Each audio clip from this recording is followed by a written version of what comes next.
About 22 years ago, when I first came to the United States, one of the most shocking experiences for me was to walk through the small town where we lived at that time, just like this town where I live here, and have the sensation that I was walking through a ghost town because there was nothing, no human being on the streets. There were houses, there were cars, but no pedestrians. It felt surreal because I was coming from a place where the streets were teeming with people. And it took me a while to get used to that. And obviously I realized that everybody here drove a car.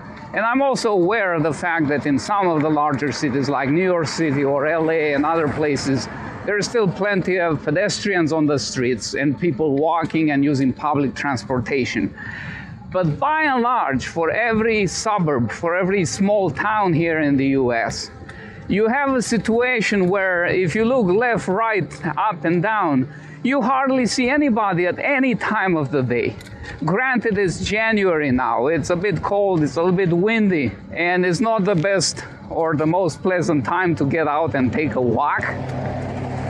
But in a small town where it takes only 10-15 minutes to drive from one end to the other, where it takes me less than 2 miles to drive to work, it's still surprising, and it amazes me that nobody takes advantage of the bike lanes we have, of the sidewalks that are everywhere, even of the parks. And everybody sits comfortably in their car and drives back and forth. I'm not trying to look down or be arrogant about it. Look at me, I'm biking, everybody else is driving. That's not the point. I am the same, and as I told you recently, this is exactly the reason I sold my car recently, precisely to force myself to get on the bike in the morning when it's a little bit cold, or I'm a little bit late, or I'm just too lazy to walk or to bike to work.